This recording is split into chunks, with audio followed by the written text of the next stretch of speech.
আচ্ছা বন্ধু, তুইও বিবাহিত আমিও বিবাহিত, তা এই যে বিয়ে করে আমাদের কি লাভ হয়েছে আর কি লস হয়েছে বলদিন? বিয়ের পর শোন, বিয়ে হয়েছে লাভ লস তো মানুষের জীবনে থাকে। বিয়ের পরে লাভ হয়েছে, লস হয়েছে।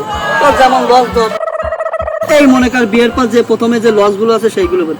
এই মনে কর স্বাধীনতা হারাই গেছে, বউর কথায় উঠতে হয়, বসতে হয়, থালাবাজি মারতে হয়। তারপরে মনে কর নিজের কোনো স্বাধীনতা নেই, ব্যক্তিত্ব নেই। আর মনে কর লাভও কিন্তু হয়েছে। আর লাভ যেগুলো হয়েছে সেগুলো হচ্ছে, আর লাভ আছে আসলে লাভ। সেই লাভ কি আমার তো মনে করছে না। তুই একটু কি কি লাভ হয়েছে?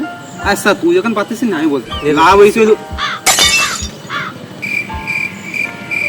ওই মানে